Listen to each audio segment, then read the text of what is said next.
My name is Tarik Abdelazim. I'm Executive Assistant to the Mayor, City of Binghamton. I'm also a member and a strong supporter of the Binghamton Regional Sustainability Coalition. And for those of you who were here earlier and heard my outrage about the war spending, I'm also board president of Broome County Peace Action. So that's where that sentiment was coming from. Green jobs. I was actually talking to a friend, this is a true story, at a local watering hole where I like to go in secret and burn away my anxieties and stress, and talking about green collar jobs, and the guy overheard us talking about green jobs, and he said, "Do you mean like mowing lawns?"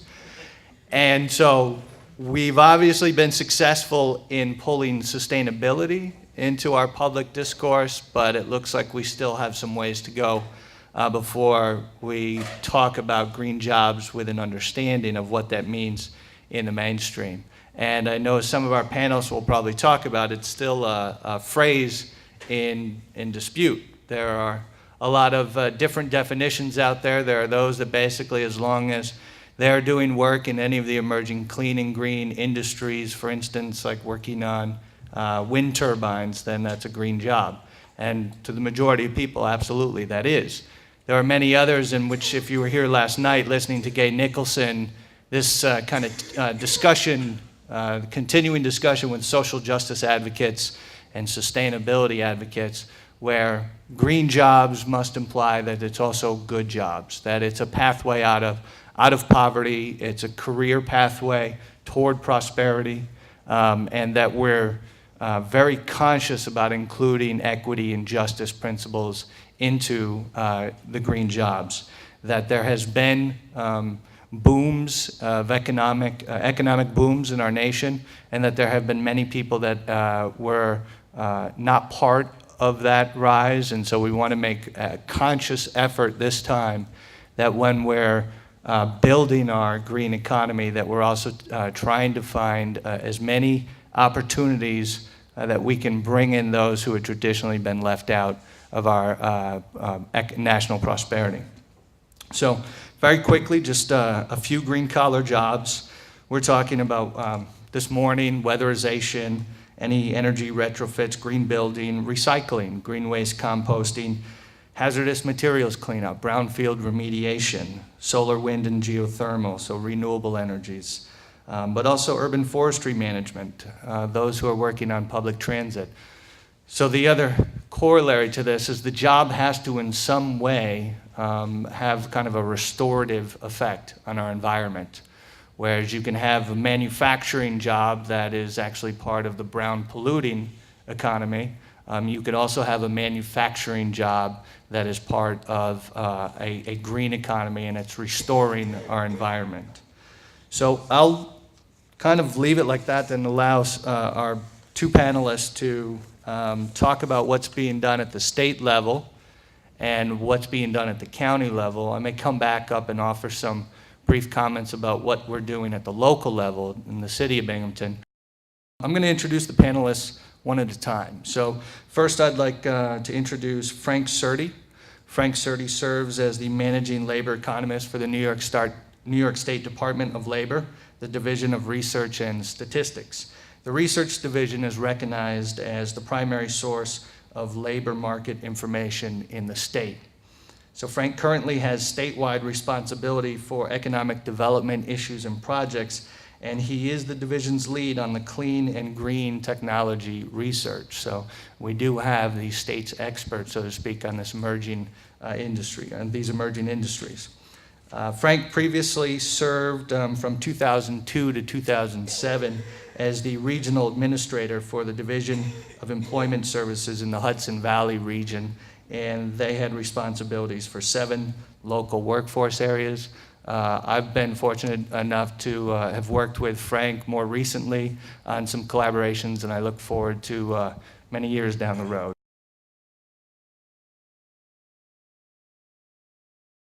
Thank you, Tarik, and good afternoon, everyone. Although I've had a variety of roles with the New York State Department of Labor in my career, I've always resided here in Binghamton. And most recently, I've been, I guess, anointed the state's Jolly Green Economist. It's an exciting field, but it's one that is very fuzzy. There's not a lot of clarity around the term green simply because there is no official government measurement or documentation where we could actually put our hands around it. So economists like myself who like to be very specific and like to be able to put my arms around everything and be able to measure it and quantify it and qualify it, I've had to loosen up my tie quite a bit because green and clean industries and jobs are going to be an ever-changing, and it's going to be very fluid. It's not something we're going to be able to absolutely define. What is a green job? I'm sure you all have your own definition of a green job because you see green everywhere. It's the sexiest topic in my career with the Department of Labor, which stretches about 30 years. You see it everywhere. You see it advertised everywhere. And I would say that green can mean many things to many different individuals. In terms of workforce development, we're trying to focus on some very specific. We started with renewable energy and energy efficiency type industries and their workforce needs, and we're branching out into clean technology. But the term green, you hear statements like a certain mall is the greenest mall in the country. Well, what does that mean? Does that mean all the jobs in that mall are green, or is it just a term that's in reference to the policies, the processes, the practices that occur at that business place? So green is a state of mind. Green is the way we live. Green can be a process or a policy, or it can be involved in a renewable energy or a clean tech industry. From a job perspective, we're trying to focus a little bit more on some things we can define. And thus far, we've developed workforce intelligence in 10 green, clean clusters. And by workforce intelligence, I mean we kind of have an understanding of what the industries are involved in, what the occupational areas are, what kind of wages there are, what are the career ladders, what are the education and training requirements, and what is the typical educational pathways into these jobs, which is important because we have to make sure we have the workforce. I'm going to talk briefly about the stimulus package and how that's going to affect the southern tier and what industries will be most impacted. But I'm going to try to run through this. This is a PowerPoint that I've used several times in the southern tier, but I'll just try to run through it quickly. Those 4 bullets up there, there's a lot of definitions of clean and green, but these 4 bullets, for the most part, are included in most any definition. Goods and services that promote conservation of resources, they support energy efficiency, a cleaner environment, and ultimately they provide a cost savings to the consumer, which is important for the real economic activity to occur. When we try to categorize clean and green, and I'm working with other states. Every 2 weeks I'm in a conference call with states from all over the country, California, Texas, Florida. We're all trying to develop some of this workforce intelligence, and we're sharing a lot of this information with our other states to try to get more clarity around the issue. But renewable energy, that's been our focus in New York State along with energy efficiency. It includes solar, wind, biomass, biofuel. You can see them all up here. Locally, like photovoltaic, I'm sure you're all familiar with this, but it converts the sun's light into electricity, whereas solar thermal converts the sun's light into heat, particularly water. And I can give you an example. The local YMCA, the Broome County YMCA, employed thermal technology to supplement their hot water needs. And Rick Peterson, the CEO of the Y, tells me that their gas bill is down 46% from last year at this time, and they retrofitted the building for energy efficient lighting, and their light bill is down 30%. They took out a NYSERDA low interest loan, and they're basically paying back the loan with all the energy savings. But we get into the energy efficiency areas, the retrofitting and weatherization, which there's going to be a lot of stimulus money directed at, and a lot of workforce needs are going to emanate from that stimulus. This is by no means an exhaustive list. These are just some examples. Alternative fuel vehicles, indoor environmental quality, which is a big issue in the Syracuse area around the Syracuse Center of Excellence. Tarik mentioned waste management and remediation, deconstruction. All these are categories that we can actually specifically cite workforce need, what kind of earnings you can get. The reason behind all this optimism around green is the aggressive and progressive policies of this New York State legislature around energy efficiency and renewable energy. And I won't go into that. If anybody would like this PowerPoint presentation, I'd be happy to send it to you. This is just a sampling. We've developed a directory of renewable energy and energy efficiency companies in New York State. We have a list of about 300 companies. It's, again, a work in progress. There's no official definition. And just to give you an example why, let's say solar technology, and most of the jobs are local jobs, and a lot of these jobs are in the construction trades. Heating, ventilating, air conditioning, building retrofitting, weatherization.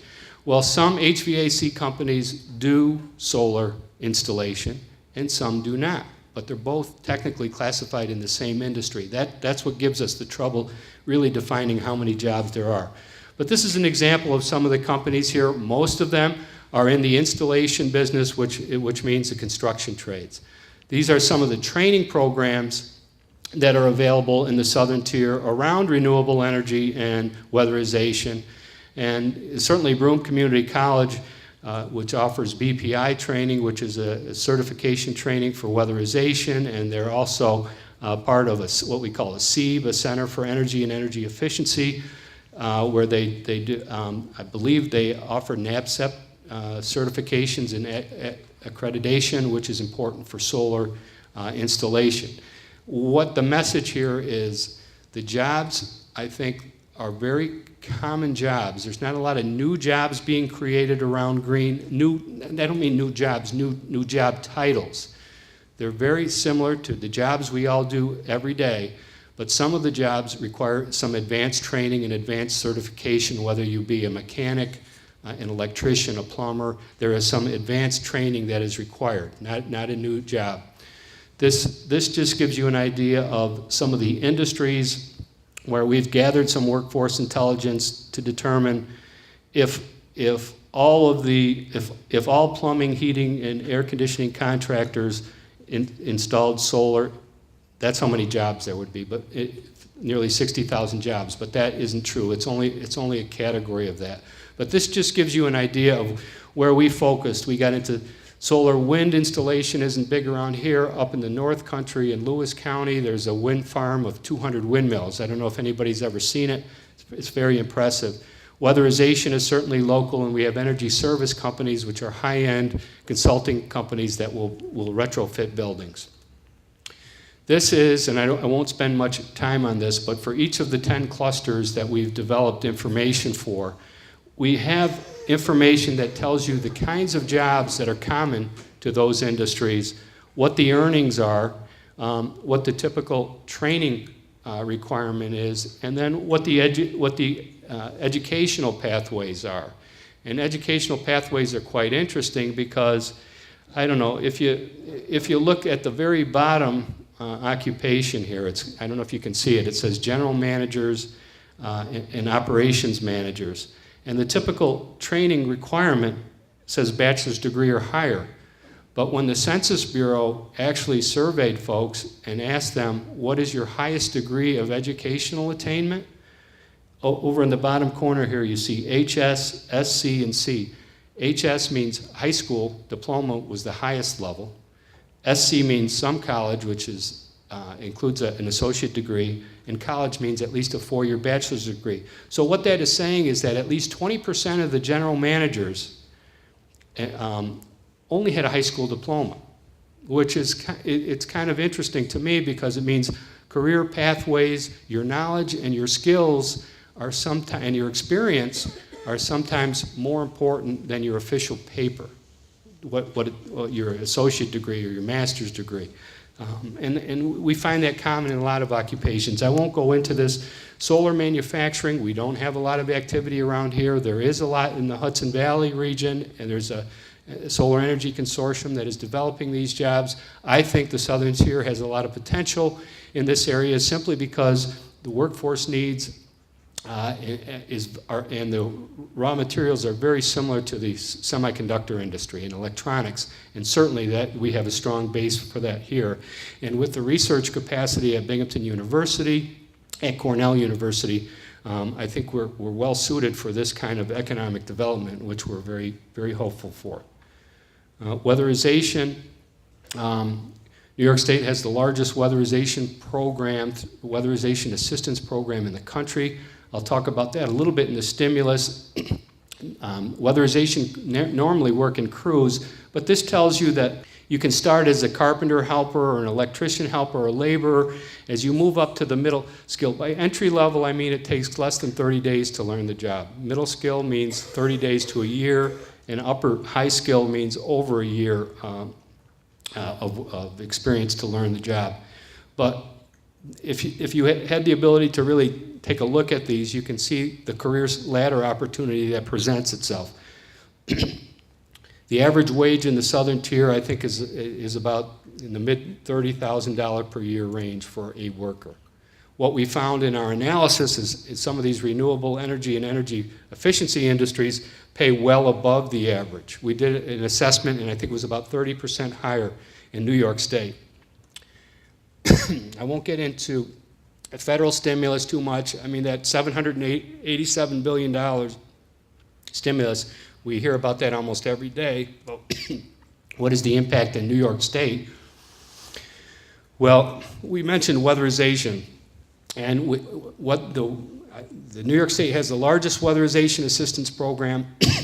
In the last fiscal year, it amounted to about $55 million.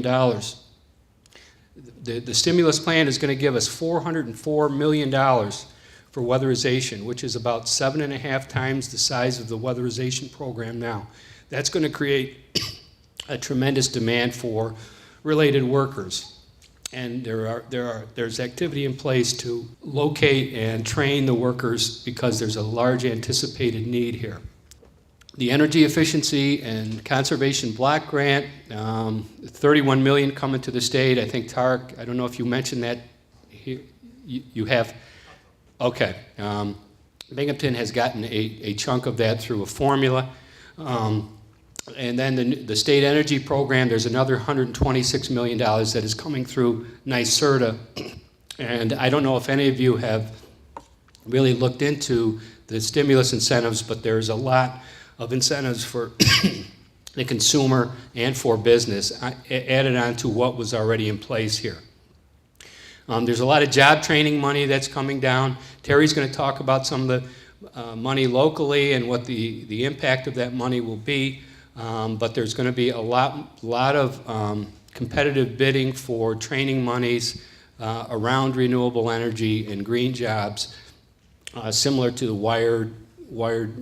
That probably doesn't mean much to you, but there has been competitive bidding and grants in place for a couple years now, and this is going to continue that. So regions that have the infrastructure in place, which we do here in the Binghamton area and in the southern tier, will be ahead of the game in terms of winning these awards. These are some of the tax incentives and rebates that are available. I think the stimulus allows consumers up to a $1,500 tax credit in this year, calendar year 2009, for certain qualifying products, whether they be furnaces or high efficiency windows, doors, enclosures. There's a lot of stimulus in addition to what is already there. There's special loan programs around renewable energy and energy efficiency. And this is a website that you can go to that has the latest information on the ARRA stimulus and the impact in New York State. I think they've even changed this website. I thought I saw it's just recovery. This will get you there, but there's a shorter website that will get you there. With that, I conclude my part of the program. Thank you, Frank. Our second panelist today is Tarik Stark. She's the director of Broome-Tioga Workforce of New York. The Broome-Tioga Workforce of New York, a two-county region, served more than 9,000 individuals last year and has provided services to more than 7,000 job seekers during the current year through its one-stop career centers. And prior to returning to regional workforce development, Ms. Stark consulted on several national campaigns to support new hire and incumbent worker training, including the development of the first national partnership with the United States Department of Labor. Her newest project is to help create and provide access to regional green job opportunities. And I've known Terry now since serving with the mayor's office for the last few years. And when we started this discussion a little bit, both of us were a bit unclear about what green jobs even were. And I'm just completely impressed with how quickly she has committed a lot of her organizational resources to take advantage of this opportunity, which is going to be a great benefit to our community. It's always a pleasure following Frank because he lays out all of the good information, the federal and the state, and certainly some of the initiatives that are happening locally. Just to follow up on that, we've taken some of that information and in some instances, some of those areas were in place. We went through some of the same, scratching the head, trying to figure out what exactly does that mean to us and how do we go about creating jobs, and working with local employers and the unions and especially given the local economy situation recently, how did we take all that information and then move or create opportunities for people who have been dislocated from their previous job. I must say that we've had great success working with the community college and a couple of the programs, and Frank had mentioned that before, the Building Performance Institute. And the community college is one of the centers for energy efficiencies and offer 3 programs that we're currently helping people. We sponsor or will provide the funding for persons who are interested in going through the program, being certified, getting the BPI certification. That puts them in a better position of then being able to either working for a contractor or, if they are a contractor, being able to go in, do the energy audits, and then come in and do the work afterwards. Currently, we've sponsored and will continue to sponsor. In fact, we're reaching out to local individuals for home performance envelope specialist training, a building analyst training, and right now we're trying to help fill a class for the photovoltaic installation basics. In the near future, we anticipate that a heating class will start, and certainly if any of you are out there that have worked in the industry or have some background or know of someone who's interested in perhaps teaching that particular course, we'd be very interested. So those are 3 to 4 areas that we're working with the community college to provide training and access to green-related jobs. One of the other areas, because just to step back a little bit, each of those 4 job training or certification opportunities requires that, or at least it helps if you have some background in that particular area. Just as an example, my son had participated in the building analyst training and had come away from that wishing that he had a lot better background in electricity. So in order to address those folks like my son, who don't have a significant background in electricity or HVAC and the like. We've been working with the Broome-Tioga BOCES to create entry-level training. So starting in July, we'll have several different courses. The first would be an HVAC. We have a course in electricity, building maintenance or general construction, and heating, plumbing, and the like. I know that we've had questions in the past regarding how many people, how many weatherization positions would we be creating, and our intent is not to just create laborers who would do weatherization, but to have ample opportunity to go in multiple directions. We currently are reaching out to the unions.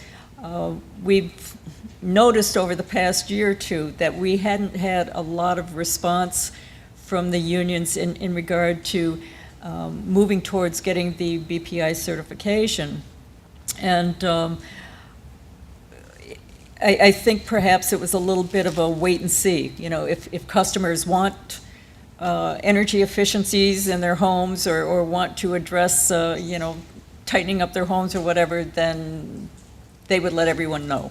Well, I think that we're at the point where that's been done, and so we've been reaching out to the unions, suggesting that perhaps they might want to send some of their membership for the certifications. So that's also something underway.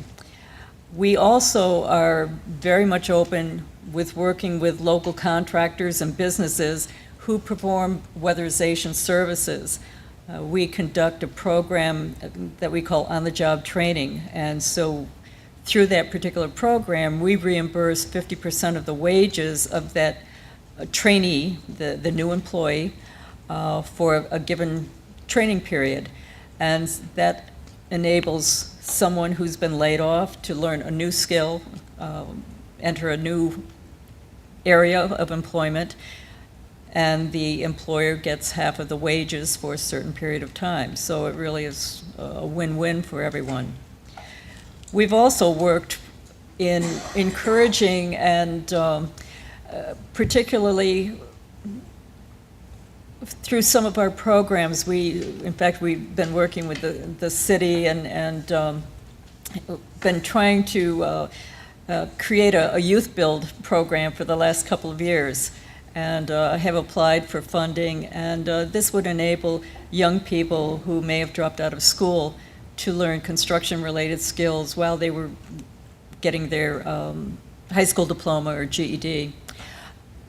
While we haven't received funding for that up through this point, we have created a similar program, and we nicknamed it BOB, or Building Our Binghamton, and individuals who had dropped out of school and want to get their high school diploma or GED are doing that, and then they're learning deconstruction and weatherization as on part of the day while they're pursuing their education the other part of the day. So those are a few of the things that we have underway right now. Frank had mentioned some of the stimulus funds that were coming through the Recovery Act, and locally our department has received notification that we'll have about $1.4 million that we are currently beginning training. We're taking applications. We see individuals every single day coming through our career centers, and so they're being advised of new opportunities. We've reached out, as I mentioned before, to the community college, BOCES, and other educational institutions that do this kind of training and would provide that training assistance. We pay for the training for individuals to learn these new skills. So that's just a few of the steps that we've taken so far. We still have a number of things and areas to grow, but we are ahead of some of, I know some of our counterparts, not quite up to speed with the Hudson Valley area yet, but we are looking to provide any number of different resources and opportunities for people to be certified and get educated and skilled in these areas. All right, I'll just finish with some comments about what's happening at the local level, and then we'll take some questions. We've heard today, throughout the whole conference, starting with Gay Nicholson last night, where she really emphasized systems, that if you don't approach transportation as a system, if you don't approach waste as a system, or food, or energy, then we're not going to be able to truly transition towards more sustainable practices. So you heard it throughout some of the workshops in the building when the insulation man, I forget his name, but I know him as the insulation man, when he talked about looking at an energy efficient home, you have to get the architect, the owner, the developer, the contractor, the landscape architect all together from day one, from the beginning. Just listening to the food panelists, you saw that you had hunger and food security advocates that were working now with sustainable agricultural advocates and working together on a task force with health and education experts. Again, they're trying to approach the food, unsustainable practices with a systems approach. Same here. And we have to make sure that we just don't take the jobs that we've lost, move them to a new economy, and not change any of some of the practices and principles. So at the local level, what's been exciting is we can actually do three things, we think, and Gabe mentioned that yesterday. One, leadership should help foster collaborations across these sectors and systems. Two, we need to pursue policies that are going to facilitate and expedite this transition. And three, wherever we can, provide financial incentives and resources. So I want to touch briefly about each one of those. In regards to collaborations, one of the collaborations in the city of Binghamton has been the Binghamton Healthy Neighborhood Collaboration. We started that around a state grant program called Restore New York. Basically, it was a lot of money available to communities to do blight removal and economic development. In the city, we had a major blight problem. We have a major home ownership crisis below standard levels that experts would call neighborhoods destabilized.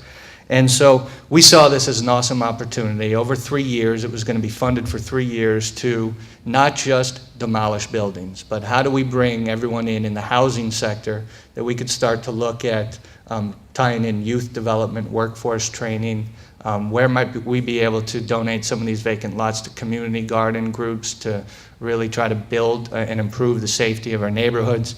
How can we work with our contractors to get them, more of them BPI certified? How do we make our homes more efficient? So what's interesting is we've involved a lot of the people that were actually here today. It's great. Frank Surdey is on the collaboration. He recently joined us. Terry's been there from the beginning. We have youth development agencies.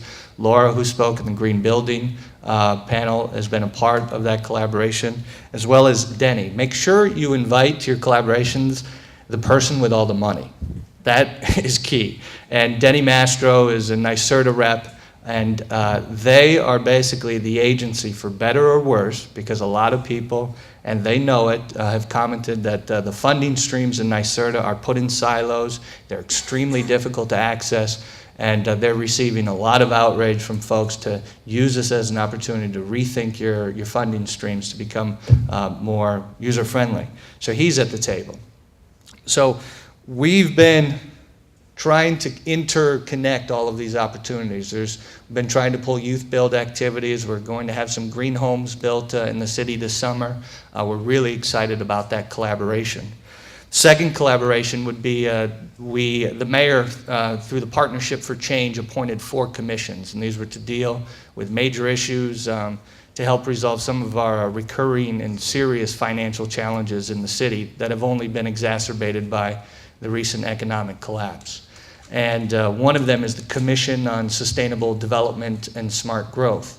And for about 10 months, this group that was composed of council members, staff members. Amelia Ladoce, who's the city's sustainable development planner, was providing some technical assistance, as well as community experts. Madeline Kotz, who was the landscape architect, she was a participant providing some incredible valuable contributions to this commission.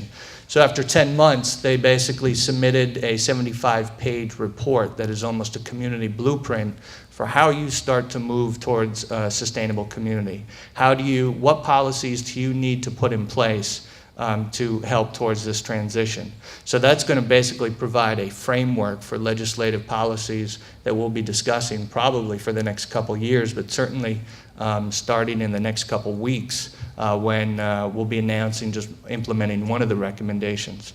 So that's been a very positive and heartfelt effort in the right direction. In regards to policy then, so we're going to look at that report, but there's also some things that we can do, and that's looking at our annual financial revenue streams. Most municipalities are broke, and Binghamton is no different.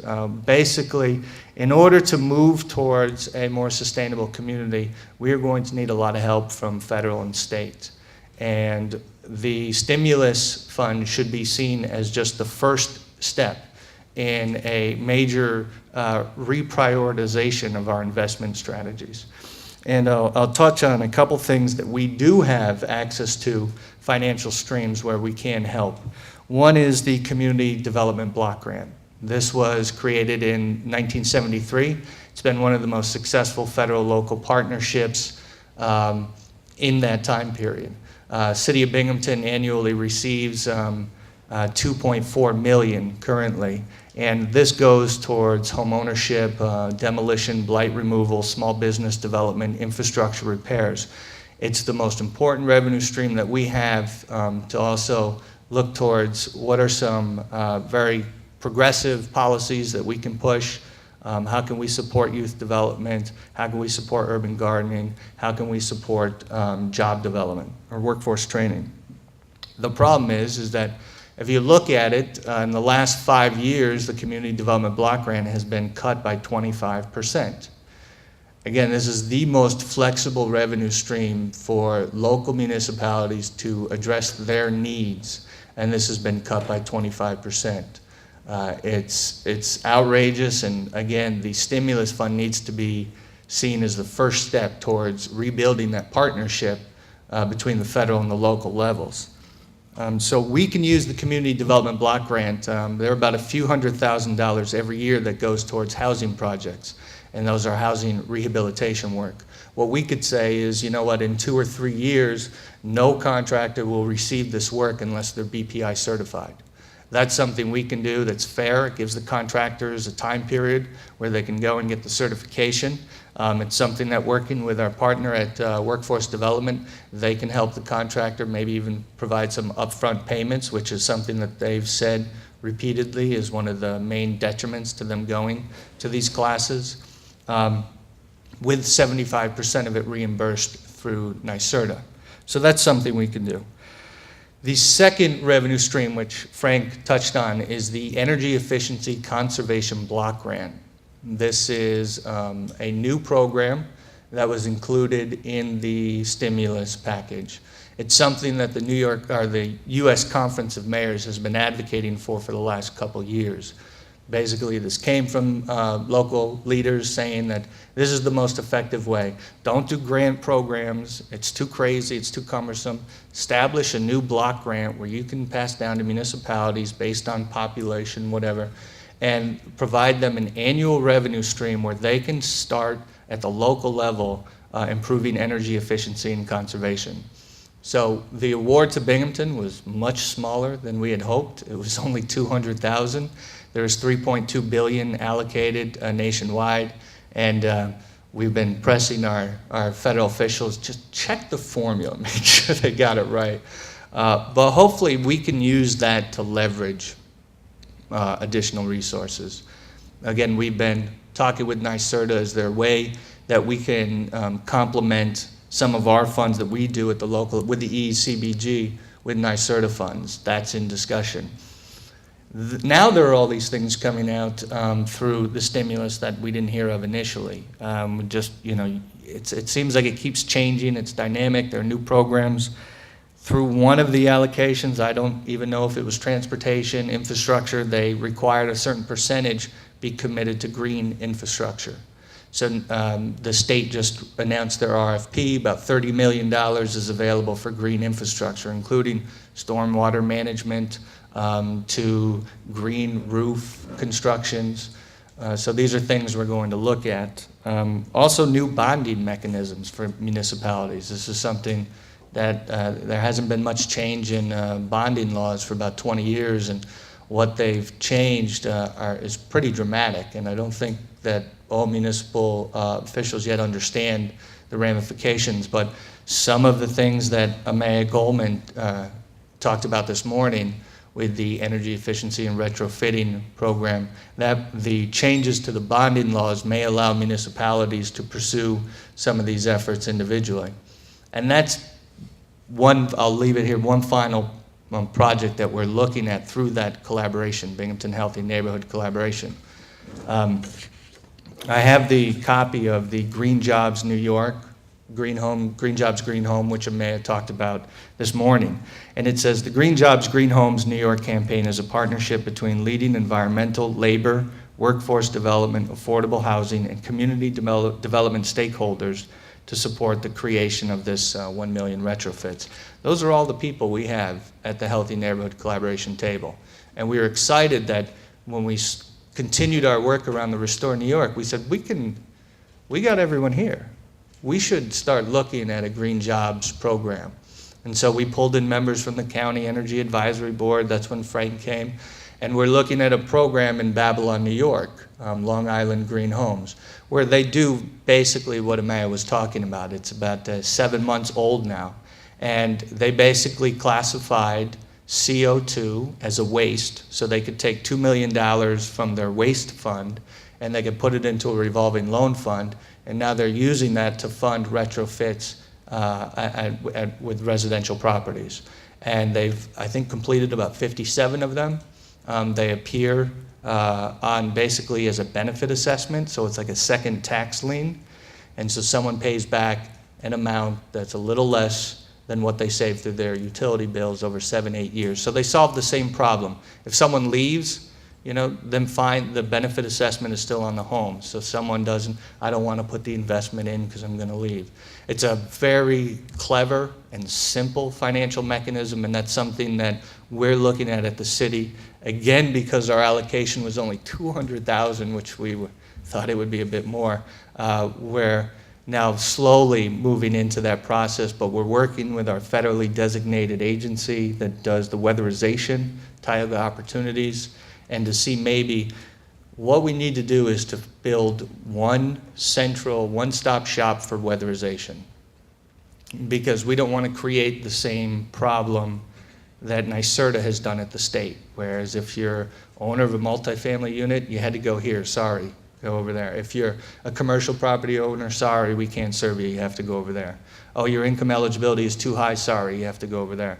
That we just create one shop, and the end user in the city and the county sees no difference. You just submit an application, and then the one-stop weatherization center would figure out which revenue stream to tap and get the contractors out there. And then we won't run into that problem where we've created all of this workforce pipeline and there are no jobs. So that's a way that we can keep that demand going.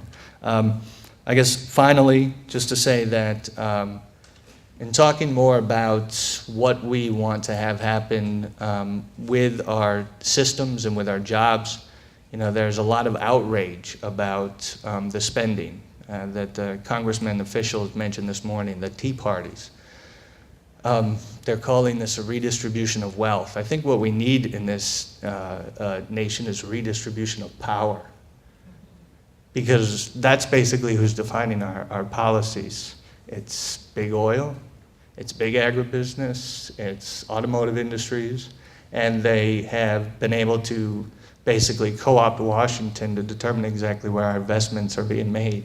So I think, you know, you redistribute power, the redistribution of wealth and the inequities that have been created in this nation probably will fix themselves. So with that in mind, stay engaged. BRISC is going to be very much involved in this work going forward. Thank you for coming to the conference today.